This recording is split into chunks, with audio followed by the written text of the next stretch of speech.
আসসালামু আলাইকুম ওয়া রাহমাতুল্লাহি ওয়া বারাকাতুহু। ইন্নাল হামদালিল্লাহি নাহমাদুহু ওয়া নাস্তাঈনুহু ওয়া নাস্তাগফিরুহু ওয়া নাউযু বিল্লাহি মিন শুরুরি আনফুসিনা ওয়া মিন সাইয়্যাতি আ'মালিনা। মান ইয়াহদিল্লাহু ফালা মুদিল্লা লাহু ওয়া মান ইউদ্লিলহু ফালা হাদিয়া লাহু।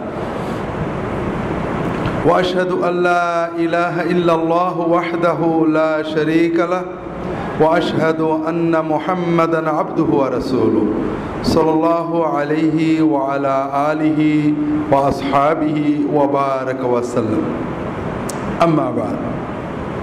মূলত আজকে নিয়ত ছিল শবে বরাত নিয়ে কিছু আলোচনা করা, কারণ শবে বরাত আমাদের সামনেই, নাকি বলেন? শবে বরাত সামনে না? বরাত মানে কি? ভাগ্য, আমাদের সামনে ভাগ্য। আমার নানি রাহিমাহুল্লাহ রাহমাতান ওয়াসিআ ছোটবেলায় গল্প করতেন, চুটকি আর কি। এক কানা অন্ধ ফকির রাস্তা দিয়ে যাচ্ছে, সামনে একটা গর্ত আছে, বাচ্চারা পাশে ফকির ফকির বাবা সামনে খানা। আমি আজকে মসজিদে বলছিলাম সামনে খানা, তো ফকির মনে করছে খানা মানে মেজবানি, বলে বাবা বরাত, বাবা বরাত, বাবা ভাগ্যটা আজকে ভালো। এখন ওই বলতে বলতে গর্তের ভিতর পড়ে গেছে বেচারা। আসলে বরাত মানে কি? ভাগ্য। এই ভাগ্য থেকে যত দুর্ভাগ্য। আমরা শবে বরাত সুন্নতের আলোকে, আমরা ঝগড়া দরকার নেই কোন হুজুর কি করেছেন, আলহামদুলিল্লাহ সব হুজুর ভালো। আমরা রাসূলুল্লাহ সাল্লাল্লাহু আলাইহি ওয়াসাল্লাম কি করেছেন, সাহাবীরা কি করেছেন, এটা আমরা যাচাই করার চেষ্টা করি। আপনাদেরকে গত বছরও হয়তো বলছি, মনে নেই, যেহেতু বছরগুলো প্রসঙ্গ আসে আমরা সংক্ষেপে হলেও জানতে হবে। আর আমার একটা বই আছে কোরআন সুন্নাহর আলোকে শবে বরাত, তাহলে আপনারা নিয়ে যাবেন, যেহেতু শবে বরাত সামনে, বইটা নিয়ে যেতে পারেন। এর ভিতরে হাদিস, কোরআন, তাফসির, ফুকাহাদের মতামত সবই আছে। মুখতাসার হলো, প্রথমত আমরা এখানে সুন্নাত শিখতে আসছি, ঠিক না? সুন্নাত নবীজির সব কিছু। নবীজি যেভাবে বসতেন সেভাবে বসা কি? যেভাবে হাঁটতেন সেভাবে হাঁটা কি? যে শব্দ ব্যবহার করতেন সেটা ব্যবহার করাও সুন্নত। শবে বরাত শব্দ নবীজি ব্যবহার করেননি, সাহাবীরা করেননি, তাবেঈনরা করেননি। এটা প্রায় 500 বছর পরে তৈরি হয়েছে। আমরা আজকে কেন্দ্রীয় মসজিদে আলোচনা করছি। রাসূলুল্লাহ সাল্লাল্লাহু আলাইহি ওয়াসাল্লাম যে পরিভাষা ব্যবহার করেছেন সেটা কি? লাইলাতুন নিসফে মিন শাবান, মধ্য শাবানের রাত। আমরা চেষ্টা করব এই সুন্নতটাকে জিন্দা করার। শবে বরাত নাজায়েজ না, শবে বরাত বলা নাজায়েজ না, কিন্তু নিসফে শাবানের রাত বলা, মধ্য শাবানের রাত বলাটা সুন্নত। আমি বললাম কোরআন হাদিসে শবে বরাত বলে কিছু নেই, কারণ শবে বরাত শব্দ নেই। হয়তো আমি একটু পরেই বলবো যে শবে বরাতের রাত্রে আপনারা এই আমল করতে পারেন, আমি আবার শবে বরাত বললাম, তাহলে বোঝা গেল আমার কন্ট্রাডিকশন। একবার বলছি কোরআন হাদিসে নেই, আবার বলছি শবে বরাতে আমল করবেন। আসলে আমরা বলতে যাচ্ছি শবে বরাত পরিভাষাটা ব্যবহার করা কোরআন হাদিসের দিন না। এটা বললে সওয়াব হবে, এটা কোনো দিন না। তবে সমাজে প্রচলন হয়ে গেছে, আমরা অনেক সময় নামাজ বলি, অনেক সময় সালাত বলি, আমরা অনেক সময় রোজা বলি, অনেক সময় সিয়াম বলি। সিয়াম, সালাত এগুলো ইসলামী পরিভাষা। রোজা, নামাজ এগুলো সিয়াম বা সলাতের তর্জমা না, এগুলো আরেকটা পরিভাষা, ফার্সি পরিভাষা, যেটা আমাদের সমাজে আছে। তারপরেও এটার অর্থ আমরা বুঝি সালাত, এটা বলাতে কোনো দোষ নেই। নামাজ বললে, রোজা বললে কোনো দোষ হবে না, কারণ আমরা সবাই বুঝি নামাজ বলতে মুসলমানদের এই সালাত সিস্টেম বোঝানো হচ্ছে। আবার অনেক বিষয় আছে যেটা আরও দূরে, যেমন আমরা অনেক ঝগড়া করি, আমার বিরুদ্ধে সবারই অভিযোগ, আমি মাঝে মাঝে বলি কোরআন হাদিসে পীর বলে কিছু নেই। আবার আরেক জায়গায় বলছি অমুক পীর সাহেব, আমাদের পীর সাহেব এটা বলেছেন। এই দেখো আব্দুল্লাহ জাহাঙ্গীর খালি কন্ট্রাডিক্টরি কথা বলে। একবার বলছে কোরআন হাদিসে পীর বলে কিছু নেই, আর বলছে আমাদের পীর সাহেব এটা বলেছে। বিষয়টা ওরকম না। আপনি কথাটা শেষ পর্যন্ত শুনলে কি আছে বুঝবেন। আমি বলবো কোরআন হাদিসে নামাজ নেই কিন্তু সালাত তো আছে, রোজা নেই কিন্তু সিয়াম আছে। এখানে আরেকটু দূরত্ব আছে। এখানে পীর কথাটা ফার্সি, এটা আরবি হলো শেখ। কোরআন হাদিসে পীরও নেই শেখও নেই, অর্থাৎ ফার্সিটাও নেই আরবিটাও নেই। নামাজের ফার্সি নেই আরবিটা আছে, রোজার ফার্সি নেই আরবিটা আছে, কিন্তু পীরের ফার্সিও নেই আরবিও নেই, কিন্তু আছে। এটার একটা মূল সুন্নত কনসেপশন আছে, সেটা হলো সোহবত, সাহেব, সাথী, সাহচর্য। নেককারদের সাহচর্য কোরআন সুন্নাহ নির্দেশিত একটা ভালো আমল। আপনি মসজিদে নামাজ পড়েন, নেককারদের সাথে মেশেন, এটাও সোহবত। ইমাম সাহেবের সাথে মহব্বত রাখেন, আলেমদের, এটাও সোহবত।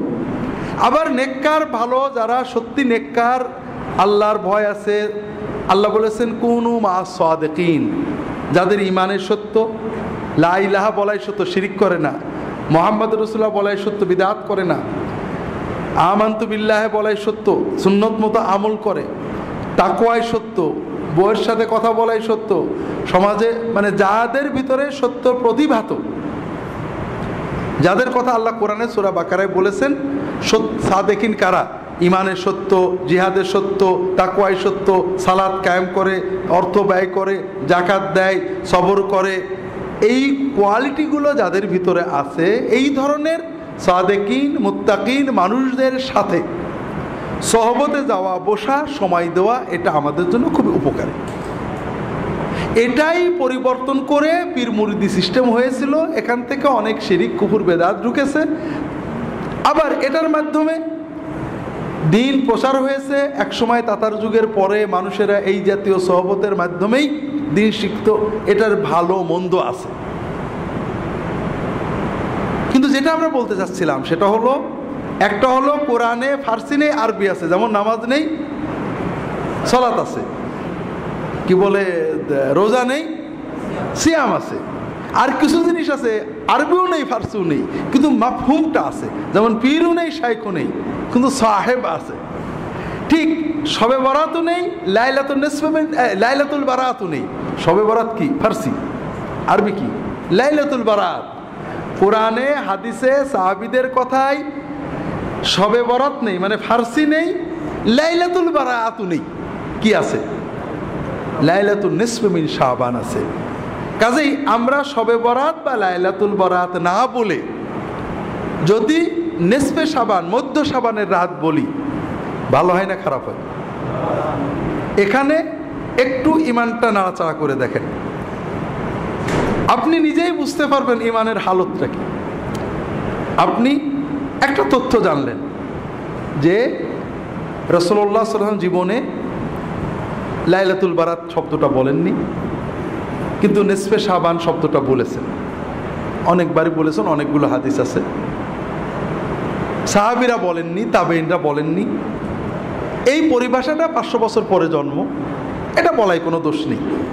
কিন্তু আমি যদি নিসফে শাবানের রাত বলি, মধ্য শাবানের রাত বলি, তাহলে রাসূলুল্লাহ সাল্লাল্লাহু আলাইহি ওয়াসাল্লামের কথা মুখ দিয়ে উচ্চারণ করা হয়।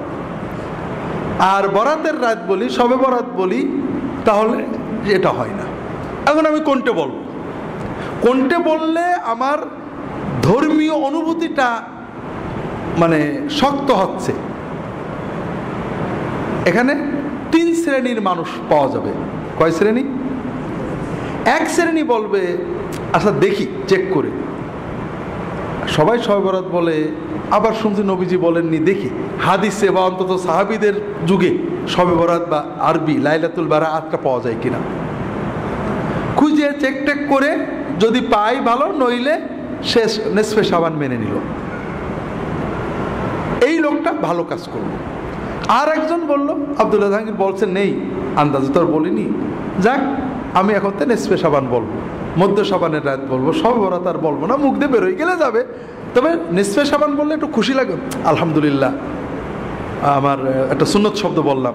শবে বরাত বেরিয়ে গেলে করে দেবে, অভ্যাস মতো বেরিয়ে গেছে, কি করা যাবে। এই লোকটা হালকা ভালো করলো, আগেরটা বেশি ভালো করলো, চেক করে যাচাই বাছাই করে নিল।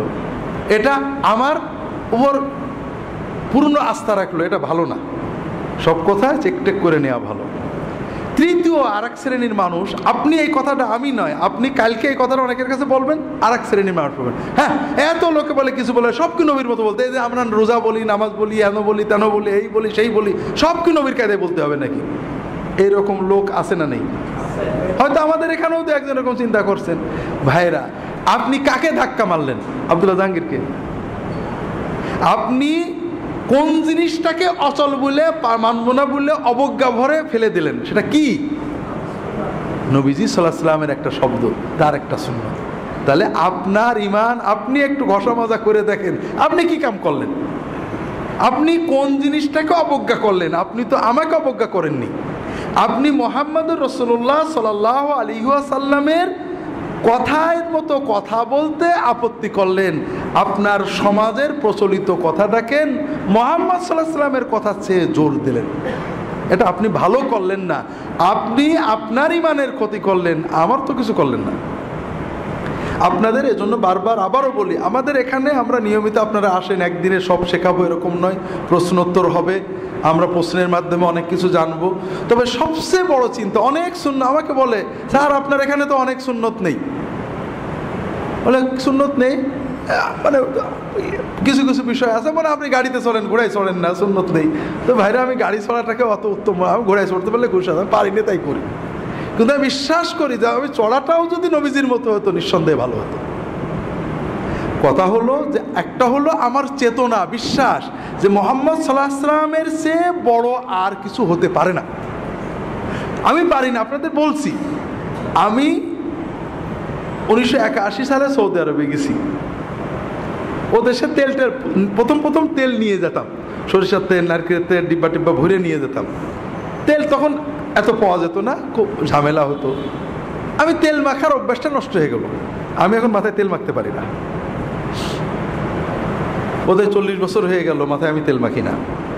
তেল মাখলে বরং অস্বস্তি লাগে। তো এই কথাটা আমি বলছি আমার এক ছোট ভাইকে, মৌলানা ইদ্রিস রাহিমাহুল্লাহ, মারা গেছে, আপনারা জানেন কত এসে বলো, ভাই রাসূলুল্লাহ সাল্লাল্লাহু আলাইহি ওয়াসাল্লাম কিন্তু তেল মাখতেন,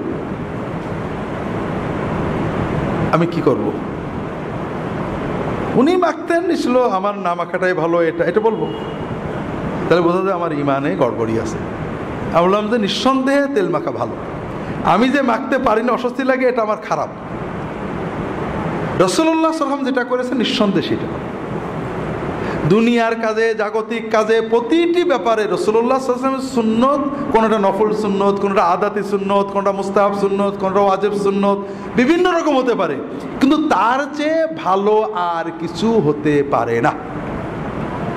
আমি চুলগুলো ছোট করে রাখছি, আমি চুল কি টুপি পাগড়ি পরে জামে মসজিদে যাই, কখন খুলবো মাথায় খুব গরম লাগে, কখন খুলবো কখন, টুপি পরে ফুটো ফুটোওয়ালা, ভারী টুপি পরলে সুন্দর, টুপি পরলে মাথা গরম হয়ে যায়। চুল তো বড় বেশি রাখতে পারি না, রাখলে আবার কাটতে হয়। এখন আমি কি এই ছোট চুল রাখাটাকে যুক্তি তর্ক দিয়ে উত্তম বলবো? একজন লোক ভাবরি রেখেছে, লম্বা চুল রেখেছে, ঘাড় বন্ধ চলে গেছে, কি বিরক্তিকর। আরে নবীজি করেছেন, সেই যুগে অন্যরকম ছিল, আমি কোনটা করবো বলেন তো? আমি ইয়াকিন করে বলবো, নবীর সাথে যতটুকু মিল আছে ওটা নিঃসন্দেহে ভালো, কিয়ামত পর্যন্ত সবার জন্য ভালো। আমি করতে পারছি না সেটা ভিন্ন কথা, আমি পালন করতে পারছি না, এটা আমি একটা অসুবিধার জন্য পারছি না, কিন্তু আমি উত্তম মনে করব, ভালো মনে করব কোন জিনিসটাকে, যেটা রাসূলুল্লাহ সহিভাবে প্রমাণিত। এখানে আর কোনো ব্যাখ্যা দিতে আমরা যাব না, সন্দেহাতীতভাবে ওইটাই ভালো। আমি রাখতে পারছি না ভিন্ন কথা, আমি আমার ওজোর আছে, এটা নফল সুন্নত, মুস্তাহাব সুন্নত, আদাতি সুন্নত, অর্থাৎ জাগতিক সুন্নত। রাসূলুল্লাহ সাল্লাল্লাহু আলাইহি ওয়াসাল্লাম তাকিদ দেননি, নির্দেশ দেননি, অথবা গুরুত্ব দেননি, তিনি করেছেন, এটা না করলে গুনাহ হবে না। কিন্তু আমি যত যুক্তি তর্কই দিই, এমন জায়গায় যেন না যাই যে নবীজিরটা ছোট হয়ে করে ফেলার কায়দায় চলে যায়। এটা হলো সবচেয়ে ভয়ঙ্কর কথা। আমরা কি করি, দুই গ্রুপই একই রকম। কিছু মানুষ আমরা বলি নবীজি করেননি, তাতেই কাজেই বেদাত। নবীজি করেননি বলেই বেদাত হয় না, নবীজি করেননি কাজে ওটা দিন না, ওটা সুন্নত না। সুন্নতকে দিন মনে করাই, নবীজি করেননি সেটাকে দিন মনে করা বেদাত। আবার আরেক গ্রুপ নবীজি করেননি কাজেই জায়েজ, এইটা প্রমাণ করতে যে নবীর সুন্নতকে ছোট মনে করেন, এখানে আমাদের ইমানের সাথে সাংঘর্ষিক হয়ে গেল। কাজে প্রতি ক্ষেত্রে আপনারা যেটা সবসময় লক্ষ্য রাখবেন, রাসূলুল্লাহ সাল্লাল্লাহু আলাইহি ওয়াসাল্লাম থেকে কোনো সুন্নত, সেটা ফরজ সুন্নত, মুস্তাহাব সুন্নত, নফল সুন্নত, যাই হোক না কেন, যেটা বর্ণিত হবে তার বিপরীতে আপনার যুক্তি দেবেন না। আপনি যদি জানেন যে এটা সুন্নত, আলহামদুলিল্লাহ ভাই নবীর সুন্নত উত্তম, আমি পারছি না, দোয়া করেন যেন পারি। আর যদি না জানা থাকে তা কি করবেন, আমি দেখব, কিন্তু নবীজির সুন্নতের বিপরীতে কোনো জিনিসকে আনবেন না, কোনো ক্ষেত্রেই না। তো যাই হোক, প্রথম যে বিষয়টা আমরা আলোচনা করলাম যে লাইলাতুন নিসফে মিন শাবান, মধ্য শাবানের রাত, এটা হলো সুন্নত পরিভাষা।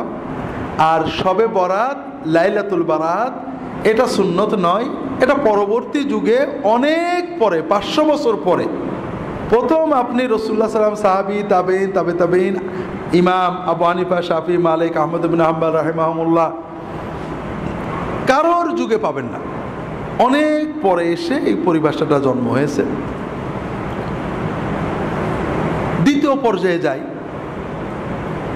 সুন্নতের ভিতরে নিরাপত্তা। সুন্নতের বাইরে যেটা, এটা বেদাত না হলেও সমস্যা তৈরি করে। যেমন শবে বরাতের ভিতরে আমরা যখন মধ্য শাবানের রাত, এটা কোনো আলাদা উত্তেজনা তৈরি করে না, কিন্তু যখনই আমি বলবো শবে বরাত, তখন আমাদের ভিতরে একটা নির্ধারিত কনসেপশন তৈরি হয়, এটা ভাগ্য রজনী, এটা মুসলমানদের ভাগ্য রজনী। এই যে ধারণাটা দিচ্ছে এটাও ঠিক না। শবে বরাত গুনাহ মাপের রজনী। বারাত শব্দের মূল অর্থ ছিল মুক্তি, আরবিতে যে বারাত, আমরা বাংলায় অর্থটা পাল্টে বরাত ভাগ্য হয়ে গেছে, কিন্তু আরবিতে বারাত মানে মুক্তি। শবে বরাতের রাত্রিতে আল্লাহ তাআলা বান্দাদের গুনাহ মাফ করেন, এটা সহিহ হাদিস দ্বারা প্রমাণিত। কিন্তু এই রাত্রিতে আল্লাহ ভাগ্য দেন, ভাগ্য লেখেন, এটা কোনো হাদিস নেই, কোনো কোরআন নেই। এ মর্মে যত হাদিস আছে সবগুলোই জাল হাদিস। তফসিরে দু একটা কথা বলা হয়েছে, কোনো তফসির কারক সমর্থন করেননি।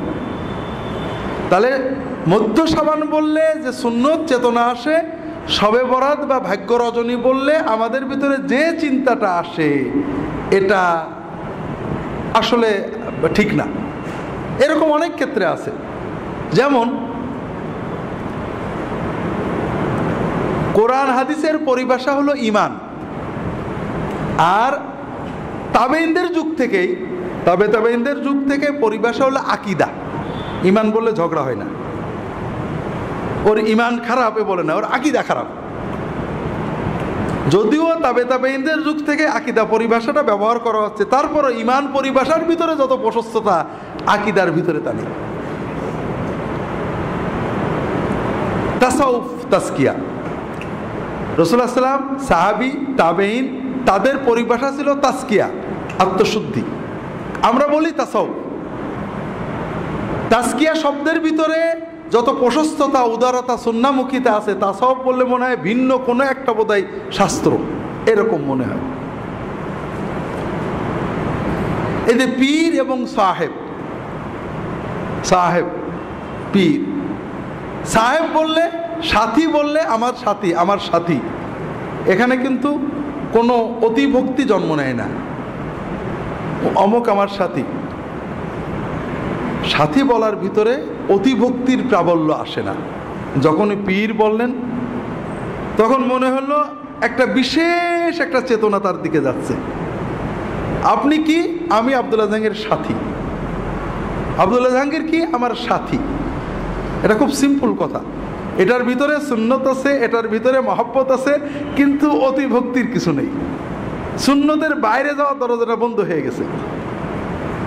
আমরা কোনো পরিভাষাকে নাজেজ বলছি না, সুন্নতটা যে ভালো এটা প্রমাণ করার চেষ্টা করছি, রাগ করেন না আপনারা, কারণ আমি এটা বিশ্বাস করি যে সুন্নত ভালো। কিন্তু যখনই বললেন আব্দুল্লাহ জাহাঙ্গীর আমার কি? পীর। পীর বললেই যেন কেমন আরেকটু ভক্তি ভালোবাসার প্লাবন বয়ে যেতে লাগলো, যেটা সাথীর ভিতরে ছিল না। আমি ওনার কি মুরিদ। মুরিদ বলার সঙ্গে সঙ্গেই আপনি মুরিদ কার? আমার। মুরিদ মানে কি? চাই, আমার জান প্রাণ দিয়ে একজনকেই চাই, এই হুজুর। তো হলো নাকি? আপনি কাকে চান? কাকে চান আপনি? হ্যাঁ, আপনি আল্লাহকে চান। আমি আপনার সাথী, আল্লাহ পাওয়ার জন্য, আমল শেখার জন্য জজবা। আপনি আমার সাথে থাকেন, আর কিছু না। আপনার মুরাদ তো আল্লাহ, আপনি মুরিদ হলেন আল্লাহ, আপনি চাচ্ছেন আল্লাহকে। পরিভাষা তৈরি হয়ে গেছে, হাজার হাজার লক্ষ লক্ষ দিনদার মানুষেরা বলেছেন সব ঠিক আছে, আমরাও বলি, ব্যবহার করি। কিন্তু আমরা ব্যবহার করে করে 1 কোটি মানুষে ব্যবহার করার কারণে মুহাম্মদ সাল্লাল্লাহু আলাইহি ওয়াসাল্লামের ব্যবহারে সেটা দামি হয়ে যায় কিনা? হবে। 100 কোটি লোকে ব্যবহারের কারণে কি সেটা রাসূলুল্লাহ সাল্লাল্লাহু আলাইহি ওয়াসাল্লামের ব্যবহারে সে দামি হয়ে যাবে কিনা? না। তো যাই হোক, আমরা লম্বা করব না। শবে বরাতের আমল, শবে বরাতের 3টে বিষয় বোঝেন। একটা হলো শবে বরাতের রাত্রিতে, অর্থাৎ আবারও বলছি, শবে বরাত বলছি, আপনারা রাগ করেন না, নিসফে শাবানের রাত্রিতে, মধ্য শাবানের রাত্রিতে আল্লাহ তাআলা বান্দাদের গুনাহ মাফ করেন। এটা সহিহ হাদিস। ইন্নাল্লাহা লা ইয়াত্তালিউ ফি লাইলাতিন নিসফি মিন শাবান ইলা ইবাদিহি ফায়াগফিরু লিজামিই খালকিহি ইল্লা লিমুশরিকিন আও মুশাহিন। আল্লাহ তাআলা মধ্য শাবানের রাত্রিতে তার বান্দাদের দিকে দৃষ্টিপাত করেন। আল্লাহ মধ্য শাবানের রাত্রিতে তার বান্দাদের দিকে দৃষ্টিপাত করেন। তখন তিনি 2 শ্রেণীর মানুষ ছাড়া সকল শ্রেণীর সৃষ্টিকে মাফ করে দেন। যাদের ভিতরে শিরক আছে এবং যাদের ভিতরে হিংসা আছে, এই হিংসা এবং শিরক যাদের আছে তাদের ছাড়া বাকি সকল মানুষকে আল্লাহ মাফ করে দেন। তাহলে শবে বরাত হলো একটা কমন বোনাস। আপনি যদি এই রাত্রিতে ঘুমিয়ে থাকেন, জেগে থাকেন, কিন্তু আপনার অন্তরে শিরক নেই, আপনার অন্তরে হিংসা বিদ্বেষ নেই, ইনশাআল্লাহ আপনার নসিবে এই আল্লাহর বোনাসটা এসে যাবে। আপনার অ্যাকাউন্টে আপনার বোনাস জমা হয়ে যাবে। কথা কি বুঝতে পেরেছেন? এখন দ্বিতীয় বিষয় হলো আমরা কি করব, আমরা আমল করব কিনা। আমল না করলে, ঘুমিয়ে থাকলেও আপনি এই বোনাস পাবেন। এ ব্যাপারে সহিহ হাদিস পাওয়া যায় না, কিছু জয়ীফ হাদিস আছে। 2টো আমল পাওয়া যায় জয়ীফ হাদিস দ্বারা, বা 3টে আমল পাওয়া যায়। একটা হলো কবর জিয়ারত, আর একটা হলো দোয়া, আর একটা হলো সালাত। এই বিষয়ে যতগুলো হাদিস আছে সবই জয়ীফ। তবে যেহেতু এই রাত্রের ফজিলত সহিহ, এই রাত্রে কেউ যদি অন্যান্য রাতেও তাহাজ্জুদ পড়ে, এই রাত্রে একটু কিছু বেশি পড়েছে, অন্যান্য রাত্রেও দোয়া করে, এই রাত্রে বেশি করেছে, এটা অনেক আলেমই মুস্তাহাব, জায়েজ, বৈধ, সুন্নতের ভিতরে থাকবে বলে মত প্রকাশ করেছেন। আমরাও মনে করি যদি কেউ ব্যক্তিগতভাবে এই রাত্রিতে দোয়া করেন, এই রাত্রিতে আল্লাহর কাছে দোয়া করেন বা সাধারণ তাহাজ্জুদ পড়েন, কিয়ামুল লাইল করেন, এটা নাজায়েজ হবে না, ইনশাআল্লাহ বিদআত হবে না। 3টে কারণে। একটা হলো সুন্নত দ্বারা ফজিলত প্রমাণিত। এখানে জয়ীফ হাদিস দিয়ে কেউ আমল করলে এটা সরাসরি বেদাত বলা ঠিক না। তাবেঈদের যুগ থেকে কোন কোন তাবেঈ এই রাত্রে ইবাদত করেছেন। তবে এই রাত্রিতে ইবাদত মসজিদে যেয়ে করা, সমবেত করা, এটা সকল ইমাম হানাফি, শাফিঈ, মালিকি, হাম্বলি সবাই বেদাত বলেছেন, মাকরুহ বলেছেন। এটা নিয়ে কোনো মতভেদ নেই। এই রাত্রি ইবাদতের জন্য মসজিদে যাওয়া, দলবদ্ধ হওয়া, সুন্নত ইবাদতও দলবদ্ধ হয়ে করা, এটা বেদাত বলা হয়েছে এবং মাকরুহ বলা হয়েছে। হানাফি ফিকহের সব কিতাবেই পাবেন। তৃতীয় হলো এই রাত্রিতে ভাগ্য লেখা হয়, এই মর্মে যত কথা আছে সবই জাল কথা। চতুর্থ হলো এই রাতের পরের দিনে রোজা রাখা। আমাদের সমাজে প্রচলন আছে এই লাইলাতুন নিসফে মিন শাবানের পরের দিনে রোজা রাখার ব্যাপারে 2টো হাদিস আছে, 2টোই জাল পর্যায়ের। তবে শবে বরাতে রাসূলুল্লাহ বেশি রোজা রাখতেন, 1 তারিখ থেকে 15 তারিখ পর্যন্ত রোজা রাখতেন। আর 13, 14, 15 রোজা রাখা তো নিয়মিতই সুন্নত। কাজেই যারা রোজা রাখতে চান 13, 14, 15 রাখবেন। সব মাসেই রাখার চেষ্টা করবেন, শাবানে যেহেতু রাসূলুল্লাহ বেশি রাখতেন, আপনারা রাখতে পারেন। মধ্য শাবানের রাত বা শবে বরাত বিষয়ে শেষ কথাটা বাদ রয়ে গিয়েছিল। সেটা হলো, আমরা বুঝলাম রাতটার সুন্নত নাম হলো মধ্য শাবানের রাত, আর এই রাত্রি হলো আল্লাহ তাআলা বান্দাদের মাফ করেন। এই রাত্রিতে নেক আমল করার ব্যাপারে কোনো সহিহ হাদিস পাওয়া যায় না। আল্লাহর মাগফিরাতের সহিহ হাদিস আছে, তবে দোয়া করা, সালাত আদায় করা, কবর জিয়ারত করা, এ সকল বিষয়ে জয়ীফ হাদিস আছে। কেউ যদি এগুলো ব্যক্তিগত আমল করেন, এটা সুন্নাহ বিরোধী নয়। তবে এই রাত্রিতে রুটি খাওয়া, উৎসব করা, বাতি জ্বালানো, এরপরে মসজিদে সমবেত হয়ে ইবাদত বন্দেগী করা, এগুলো বিদআত। এবং প্রায় ফিকহের সকল কিতাবে, হানাফি মাযহাব, শাফিঈ মাযহাব, বিভিন্ন কিতাবে বারবারই এই ধরনের কাজগুলোকে বিদআত বা মাকরুহ লেখা হয়েছে, মাকরুহ তাহরিমি লেখা হয়েছে। এখানে একটা বিষয় খুবই জরুরি, সেটা হলো আমরা রাসূলুল্লাহ সাল্লাল্লাহু আলাইহি ওয়াসাল্লাম এবং সাহাবীদের জীবনে শবে বরাতের, সাহাবীদের আবু বকর, ওমর, ওসমান, আলী রাদিয়াল্লাহু তাআলা আনহুম আজমাইন, খোলাফায়ে রাশিদিনের যুগে দেখেন শবে বরাতের কোনো হাদিস পাবেন না। পুরো ইসলামের ইতিহাসে ইবনে কাসির, তাবারি, মানে রাসূলুল্লাহ সাল্লাল্লাহু আলাইহি ওয়াসাল্লামের হিজরত থেকে সাহাবী তাবেঈনরা মসজিদে সমবেত হয়েছেন, অথবা আবু বকর, ওমর, ওসমান তারা এই রাত পালন করেছেন, এরকম কিছু পাওয়া যায় না। এর একটা বড় কারণ হলো, ইসলাম আমাদেরকে জীবন ঘনিষ্ঠ ধর্ম দেয়, বতুরে না। আমরা শবে বরাতে কি জন্য গুরুত্ব দিই? এই রাত্রিতে আল্লাহ দোয়া কবুল করে, এটাই তো মূল, নাকি বলেন? এটা মূল না যে আমরা হুজুররা ওয়াজ করেছেন এই রাত্রে সন্ধ্যা থেকে আল্লাহর পক্ষ থেকে ঘোষণা দেওয়া হয় যে দোয়া করবে, কবুল করবে, এরকম আছে না? এই হাদিসটা জয়ীফ। তবে আমরা আশা করি এই রাতে দোয়া কবুল হবে। একাধিক হাদিস রয়েছে, সহিহ মুসলিম এবং অন্যান্য কিতাবে সহিহ হাদিস রয়েছে যে প্রতি রাত্রে রাতের যখন প্রথম 1/3 পার হয়ে যায়, রাতের প্রথম 1/3 পার হয়ে যায়, তার মানে 3 থেকে 4 ঘন্টা রাত হয়ে যায়। বর্তমান সময়ে আমাদের সন্ধ্যায় 7টায় ফজরের আজান হয়, ফজরের নামাজই হয় 5টায়, 4টায় ফিরে আজান, 3টে, এই 7টা, 8টা, 9টা, 10টা, 11টা, 12টা, 1টা, 2টো, 3টে, 4টে, 9 ঘন্টার রাত। তাহলে 1/3 মানে 3 ঘন্টা, 8টা, 9টা, 10টা, রাত 3 সাড়ে 3 ঘন্টা, তার মানে 10টা, সাড়ে 10টা। যখন রাত বড় হয় সন্ধ্যাও আগেই। যখন রাতের প্রথম 1/3 পার হয়ে যায়, আল্লাহ তাআলা সুবহানাহু ওয়া তাআলা প্রথম আসমানে নেমে আসেন। আল্লাহ তাআলার পক্ষ থেকে ঘোষণা দেওয়া হয় যে কে আসো দোয়া করবে, আমি তার সকল দোয়া কবুল করব। কে আসো আমার কাছে সাহায্য চাবে, আমি তাকে সাহায্য করব।